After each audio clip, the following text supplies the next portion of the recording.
Assalamualaikum warahmatullahi wabarakatuh. Perkenalkan, nama saya Everlia. Pada video kali ini, saya akan membahas mengenai sistem pencernaan pada ruminansia. Ruminansia merupakan kelompok mamalia yang spesiesnya tersebar luas dan sangat beragam. Contoh yang paling mudah kita temui dan biasa hidup di sekitar kita diantaranya yaitu sapi, kerbau, domba, kambing, dan lain sebagainya. Kalau kita perhatikan, ruminansia ini mampu mencerna hijauan dalam jumlah yang besar. Dan bahkan mampu mencerna hijauan dengan kualitas rendah seperti jerami padi dan limbah-limbah hasil pertanian lainnya. Menjadi energi yang dapat digunakan untuk hidup pokok dan pembentukan daging maupun susu. Ruminansia mampu mencerna hijauan karena adanya keterlibatan mikroba di dalam sistem pencernaan.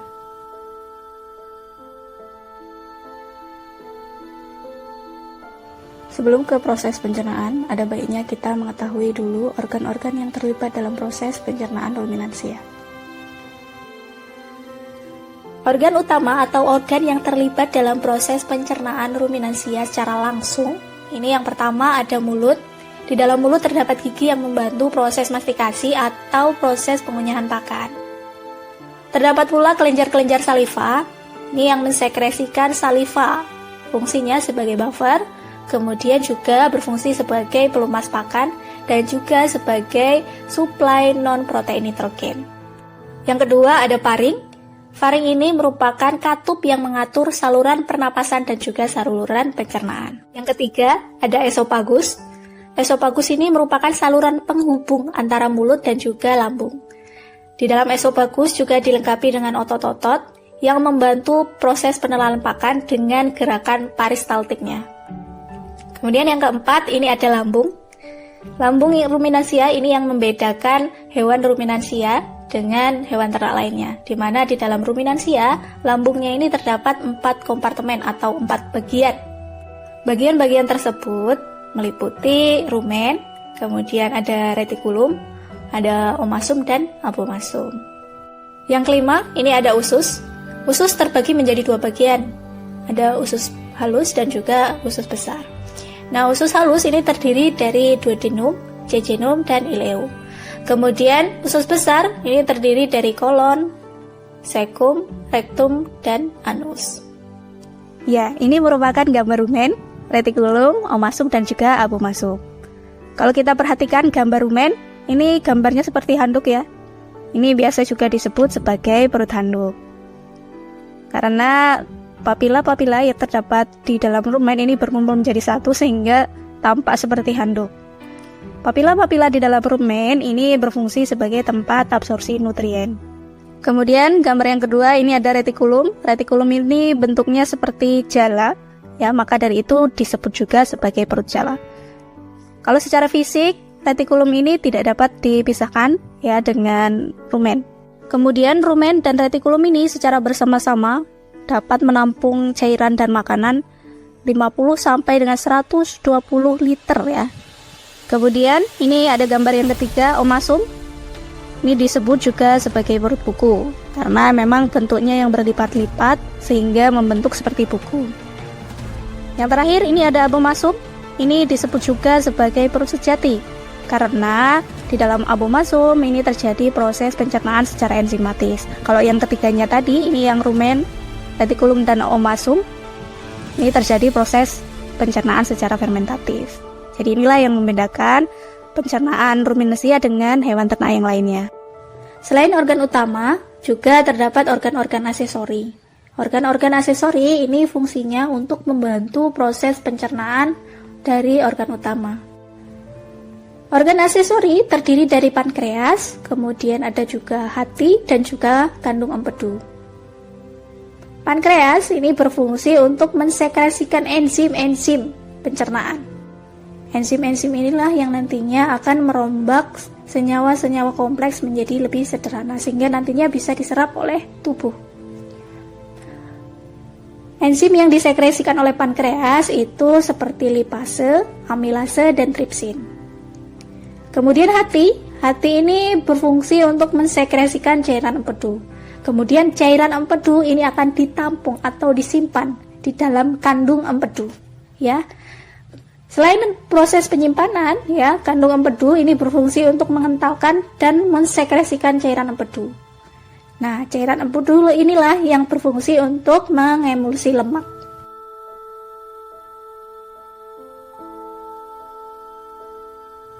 Proses pencernaan pada ruminansia ini dimulai dari mulut. Mulut berfungsi untuk pengambilan pakan atau biasa juga disebut sebagai prehensi. Di dalam mulut ini juga terjadi proses pengunyahan pakan atau biasa juga disebut proses mastikasi. Sekaligus di dalam mulut juga terjadi proses pencampuran dengan saliva atau biasa juga disebut salivasi. Nah, disinilah tempat terjadinya proses pencernaan secara mekanik. Pakan yang sudah mengalami proses mastikasi dan juga salivasi tadi, ini akan masuk ke dalam rumen melalui esofagus dengan bantuan gerakan peristaltik. Rumen memiliki 4 fase atau zona.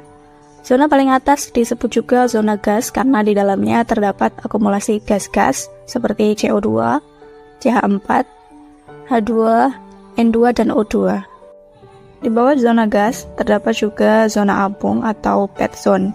Zona ini merupakan tempat ingesta baru dan mudah dicerna. Kemudian di bawahnya terdapat zona cairan atau intermediate zone.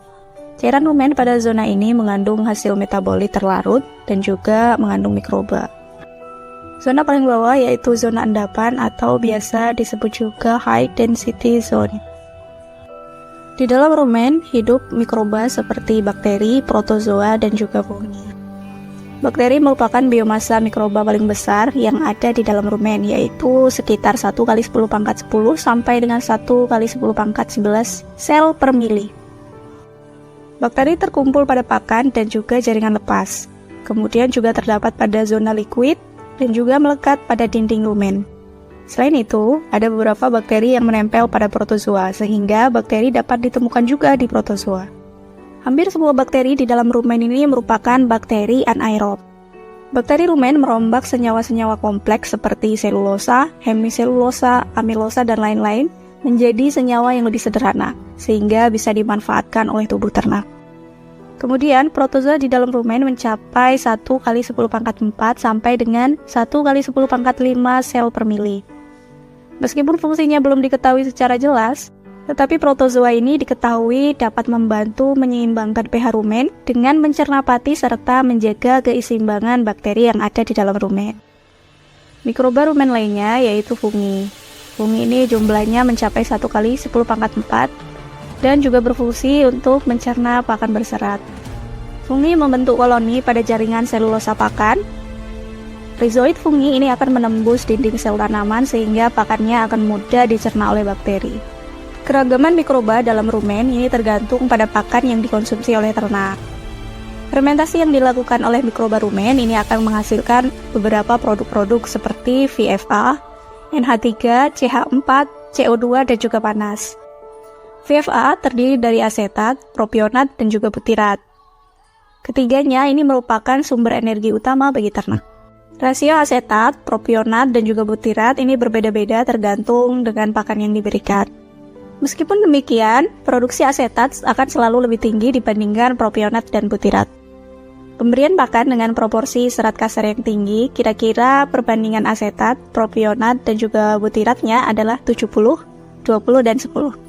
Selain memberikan keuntungan bagi ternak, keberadaan mikroba pada rumen ini memberikan kerugian juga. Pati, monosakarida, disakarida, ataupun senyawa-senyawa sederhana lainnya yang dikonsumsi oleh ternak digunakan oleh mikroba sebagai sumber energi sehingga sedikit yang dapat dimanfaatkan oleh ternak. Di dalam rumen terjadi kontraksi sebanyak 2 kali di dalam 1 menit. Gerakan kontraksi inilah yang akan mengaduk dari isi rumen atau ingesta yang ada di dalam rumen, sehingga memungkinkan mikroba untuk kontak langsung dengan pakan dan juga melakukan proses fermentasi. Fermentasi pakan oleh mikroba ini akan menghasilkan VFA atau kita sebut sebagai volatile fatty acid dan juga memproduksi gas. Nah, gas-gas itu terdiri dari karbon dioksida dan juga metana. Gas-gas yang merupakan hasil dari proses fermentasi ini akan terakumulasi ya, dan akan berada di bagian atas rumen. Kontraksi rumen ini akan memungkinkan pengeluaran akumulasi dari gas-gas tadi melalui proses eruktasi atau sendawa. Kontraksi rumen juga akan membawa ingesta ke retikulum. Pada retikulum, partikel pakan yang masih kasar ini dibentuk menjadi bolus-bolus yang nantinya akan dikembalikan lagi ke mulut atau disebut juga sebagai regurgitasi. Proses ini disebut juga sebagai ruminasi. Pakan yang kembali ke dalam mulut ini dilakukan proses pengunyahan kembali atau disebut juga sebagai remastikasi. Karena terjadi proses remastikasi, maka otomatis terjadi pula pencampuran kembali dengan saliva atau reinsalivasi. Dan juga setelah di reinsalivasi ini akan terjadi proses penelanan kembali atau redeglutasi. Ruminansia melakukan proses ruminasi 8 sampai dengan 10 jam dalam satu hari.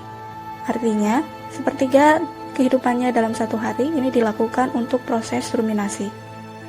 Ruminasi ini memungkinkan pakan tercerna secara sempurna, baik secara mekanik maupun secara fermentatif. Partikel pakan yang masih kasar akan kembali ke dalam rumen untuk dilakukan proses fermentasi dan juga pencampuran kembali dengan ingesta-ingesta yang ada di dalam rumen. Sedangkan sisanya itu akan masuk ke dalam abomasum dan kembali terjadi proses fermentasi. Selanjutnya, ingesta akan masuk ke dalam abomasum untuk memulai proses pencernaan secara enzimatis. Abomasum akan memulai mensekresikan HCl yang fungsinya untuk mengaktifkan pepsinogen, sekaligus juga mematikan mikroba, sehingga mikroba ini juga bisa sebagai sumber protein mikroba. Setelah itu, ingesta ini akan masuk ke dalam duodenum ya. Di dalam duodenum inilah dilakukan proses pencernaan secara enzimatis dengan dibantu oleh enzim-enzim yang disekresikan oleh organ-organ aksesori. Setelah itu, di dalam jejunum terjadi proses absorpsi nutrien seperti gula, asam amino, dan juga asam lemak. Nutrien yang tidak terabsorpsi pada jejunum ini seperti vitamin akan dialirkan bersama sisa ingesta ke dalam ileum untuk dilakukan proses absorpsi. Permukaan usus halus ini ditutupi dengan fili-fili. Fili-fili dapat meningkatkan luas permukaan sehingga memungkinkan penyerapan nutrien seperti asam amino, asam lemak, glukosa, dan lain sebagainya secara maksimal. Kemudian, di paling ujung dari usus halus atau di bagian ujung ileum, ini terdapat katup. Nah, katup inilah yang dapat mencegah aliran balik ingesta yang sudah masuk ke dalam usus besar. Di seluruh bagian dari usus halus, baik itu dari duodenum, jejunum maupun ileum, itu terdapat gerakan-gerakan yang disebut sebagai gerakan peristaltik. Dengan gerakan peristaltik dari usus halus, sisa-sisa ingesta ini akan masuk ke dalam usus besar untuk dilakukan proses penyerapan sisa nutrien yang tadinya tidak diserap di dalam usus halus dan juga penyerapan air secara besar-besaran. Selain itu, di dalam usus besar juga terjadi proses pembentukan feses. Sebelum dibuang melalui anus, feses akan ditampung terlebih dahulu pada bagian rektum. Apabila feses sudah siap dibuang, maka otot Spicer ini akan mengatur pembukaan dan penutupan pada anus. Jadi seperti itulah gambaran singkatnya proses pencernaan pada ruminansia.